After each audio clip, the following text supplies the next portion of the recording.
What if you were confronted with information, some evidence, or even a personal experience that led you to believe, without knowing how or why or the full story, that humans weren't the only intelligent species? What if that revelation didn't necessarily represent a threat, just something that is? How do you think it would affect you that, for better or worse, you're part of something much greater than you thought? How would it change your perception of what it means to be human, what it means to live life, and what you should be doing with that life? How would our institutions of government, of religion, of education, of science, of exploration, of everyday life, how would all of those things change? I'm here to help you ask the question and answer it for yourself. Today is November 6th. It's the day after the election. We all know what the results are, and while many of us are feeling rather divided, I'd argue that there's a lot more that unites us. That's what I'm here to talk to you about. Ronald Reagan once made a speech about how an alien threat would unite everyone on Earth. Perhaps we need some outside universal threat. I occasionally think how quickly our differences worldwide would vanish if we were facing an alien threat from outside this world. And yet, I ask you, is not an alien force already among us? What could be more alien to the universal aspirations of our peoples than war and the threat of war? I don't think he's wrong, though today, as applied to us, I think rather than viewing it as a threat, we just need to view it as something that is. I want you to imagine something for me. You can close your eyes if you're bold enough. Imagine, if you could, that you woke up one day, not too long from now, and the world you thought you knew was in many ways turned upside down. What if you were confronted with an announcement, information, some evidence, or even a personal experience that led you to believe, without knowing how or why or the full story, that humans weren't the only intelligent species? That many of the things that the media has taught you about the subject, or your religious institutions, or the government, what if all that turned out not to be quite the case? What would that revelation do to you personally? Would it affect the way that you viewed the universe, that you viewed yourself, that you viewed your life, your children's lives? Would it affect how you felt about your religious institutions or your moral upbringing? What if that revelation didn't necessarily represent a threat, just something that is? How do you think it would affect you that, for better or worse, you're part of something much greater than you thought? How would it change your perception of what it means to be human, what it means to live life, and what you should be doing with that life? How do you think it would change everyone else around you? In the broader sense, what do you think it would do to society? How would our institutions of government, of religion, of education, of science, of exploration, of everyday life, how would all of those things change? Do you think you'd still be working in an office? Would your lifestyle be radically different? How would technology on planet Earth change if it turned out to be true that we had access to technology that far surpasses what we think of as top of the line right now? If we had access to that kind of technology, how do you think it would change every aspect of our lives? I'm here to help you ask the question and answer it for yourself. Because while I feel whatever happens next in this topic is a collective journey, it's also a very individual one as well. Motherfucker, is it doing it again? You know, if you had asked me 6 years ago about this topic, I would be like, I don't know, dude. Like, you know, maybe there's life elsewhere, but I don't know why. Why would they be interested in Earth? Why would they be interested in us? And then I had met some people in my life, and some things started to happen to me. And then in 2017, Luis Elizondo left his official post at ATIP, which is the Advanced Aerial Threat Identification Program. It turned out to be a real program within the DoD, within the Pentagon, and he left his post because he was not getting answers or help on the topic. And it seemed that there was an active effort to thwart his advances and his efforts to understand the nature of the phenomena, and that he was denied access to things that he should have had access to. Much like David Grush. Different guy, different program, same objective. Trying to understand UAP, became aware of certain programs, certain things happening in the government, past and present, that pertain to the topic, and were under his purview to try to understand. Yet, when both of them tried to get access to these sorts of things, they were met with a stone wall. So it's very confusing, because we have all of these government witnesses saying all of these very crazy seeming things, but they're all seemingly sane people. Seemingly sane people who have had some of the highest security clearances one can even have in our government. Trusted with the nation's most sensitive secrets. And yet, they're all saying these very incredible things. And on the other hand, you have the official, front-facing, the Pentagon, the DoD, and they're all kind of denying knowledge or existence of these programs. So what is the truth? I've spent years researching this, reading hundreds of books, listening to dozens and dozens of military witnesses over the years, and I have to tell you that the information that comes back is rather consistent. And right now we're in a place where the DoD says, no, we don't understand, we don't know about this, we don't claim ownership of this. And all of these people, not just government witnesses, Marco Rubio, Chuck Schumer, Kristen Gillibrand, AOC, and many other members of Congress, those people all disagree vehemently, and they are pushing for transparency. And it's not just members of Congress. We have former CIA Director John Brennan, former Directors of National Intelligence, former Assistant Secretary of Defense Christopher Mellon. I think why we have multiple answers coming from different directions is that our government has found itself in a pickle. The president and other people in the executive staff probably don't know anything about these programs. The people that do know are pushing for transparency, and the people who are in them and trying to perpetuate the layer of secrecy surrounding them are all pushing back very greatly. But I think the bigger problem is that above and beyond any criminal persecution or anything like that, that might be waiting for the people involved in this, is that there are some very difficult questions that they would have to be answering to the American public and to everyone, basically. And I don't think the answers are very easy. I don't think it's as simple as little green men from another planet.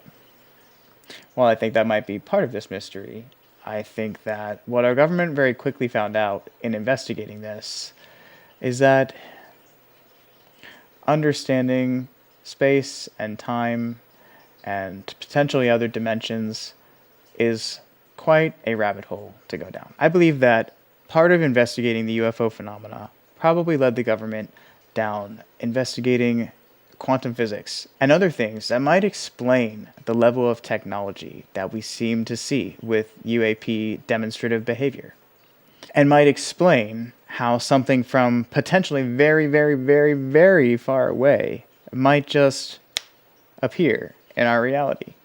But that also requires an open-mindedness to science that is real, but might just seem like magic or bullshit to us because it defies everything that we thought we knew about physics, about movement, about science, and about the nature of our very reality. How do you begin to peel back the onion layers and tell the American public and the rest of the world that? I don't know. Certainly not from the government standpoint. I certainly don't know how a government would try to take on explaining those things. Because the strangeness of it is that those very things, I think, can also blend into the essence of us and our spiritual selves and our individual experiences with this phenomena. I don't know if our government knows how to explain any of this to anyone, especially without getting berated and asked a million more questions, and then a million more after that. And they might have some of the answers, but we might not like some of the answers.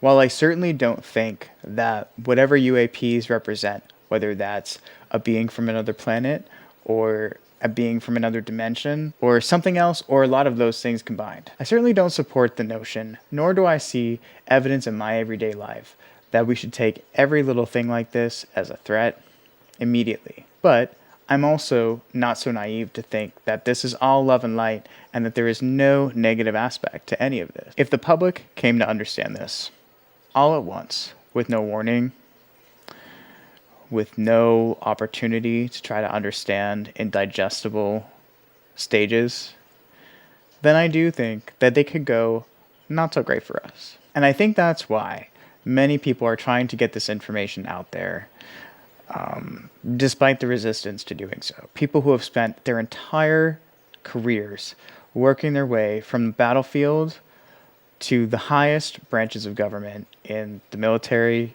in our intelligence fields. I think that might explain why they are willing to quit their job, go out on a limb, face physical threats, and nothing but media persecution for stating what they believe is the truth. That's why I believe these people really want to get this out, so that we avoid a situation in which we learn too much all at once and we don't know how to handle it. We may have to find our answers outside of our government. Gary Nolan, Avi Loeb, and the people at the Soul Foundation are coordinating with other experts in their given fields that are relative to this topic. Even, the sciences, the sociological sciences, the psychology aspect of this, all of it, are working to research the topic separately and apart from the government. They've come up with a disclosure plan. And whether they had cooperation from people in the government to make it, or whether they made it on their own fruition, I'm not so sure. But the plan seems to indicate that within 10 years, the general public needs to be at a place where it accepts the reality that there is life elsewhere, and that we are working towards some sort of normalization of that idea. I think we are capable as human beings of really growing up and really pushing that timeline up. Because what if we need to? What if life on planet Earth is not so habitable in 10 years? What if we are really pushing it? And whether it's natural disasters or the effects of global warming or something else that places us in a precarious situation on planet Earth, where will we be? What will we do? It seems as though we do have access to technology that could help us figure out a number of things for ourselves. Maybe even clean up our planet before it's too late, or come up with alternatives if we need to augment our situation. I really believe that we could help our government help itself by becoming more curious about the topic and learning about it. One way I think you could learn about at least the government aspect of this and how these programs might actually work would be to read Luis Elizondo's book. It's called Imminent, and it's been on the market for, a couple months now. I read it. It was really good. When Luis first came out and he was first on television, I was a little bit concerned that given his background and given some of the things that he was saying at the time, that he might be a very defense-oriented, threat-only mindset type of person when it came to this. But I think Lou Elizondo's experiences in this topic actually broadened his horizons quite a bit. I don't really get that sense from him now. And I hope it stays that way. He's a voice that I think created the tipping point that brought us here. But it was really nice to read his book and get a sense of who he is as a human and the the sacrifices he made to leave his job and do all of this, I really don't think that was an easy thing for him to do. And I appreciate the service of anyone who's willing to leave their pretty cushy job working for the government and the potential to maybe leave the government and make more elsewhere and go out on a limb for something that they believe is right. I think that's really patriotic, actually. So, with openness and curiosity, we stand the chance to educate ourselves a little bit. And no, we're not going to know the ins and outs of every little aspect of this. But I think on a basic level, if we can understand that the universe is a lot bigger than we thought it was, and there might be some people that live here, there, and everywhere that, probably don't interact with us too very often, but they're there. If we could just get to that place, I think we'd be in a very good position to move forward, with grace, and not lose ourselves in the fear aspects of this. Most of the movies and television shows that we've ever watched dealing with life elsewhere, that life was negative, and whether intentionally or unintentionally, I think we've been conditioned to fear the possibility of life elsewhere because it seems so foreign to us. But what if they're just people? What if we're just people? And we're all just people trying to do our best and trying to live our lives. So, there's a hearing coming up. November 13th, that's right around the corner. I'll be watching it. I hope you will too. It's in the House. It's going to be a public hearing. There are going to be witnesses. They're probably going to be talking about what we believe now is the program name, or at least its most modern iteration, and that is Immaculate Constellation. It was a program designed as a parent program of crash retrieval and reverse engineering programs that the government allegedly has related to the UAP topic. So I don't know what's going to come out at this hearing. I don't know if they're going to be talking about this program. I don't know if they're going to be talking about various other topics. But I'm there to listen. And I'm here to try to help you ask the questions and understand yourself what this is for you, what this means for you. Because I don't know that our government is really equipped to answer the questions that we're all going to have, at least until we're in a much, much different place with this, and we're much more accepting of it. So, don't believe me. Read a book, watch the hearing, get involved. Much more important than whether the person asking the question is a Democrat or a Republican or something else. It's just important that the questions are being asked. It would be a shame if we were so arrogant to think that we knew the answers to questions that we haven't had the courage to ask yet. So, in the spirit of patriotism, in the spirit of accepting things as they are, whether you enjoyed the election results or you did not, no matter who is asking the questions, please support them. It's important to our democracy. It's important to our lives and our future and the future of our technology and the very way we live on this planet. Stay curious, learn some more. If you want some reading recommendations, ask. I will give you more. More will trickle out as I continue to do more videos on this topic. We aren't really Democrats or Republicans or independents or libertarians or any of that. We're actually all just human. Stay curious, stay open-minded, and I'll see you after November 13th.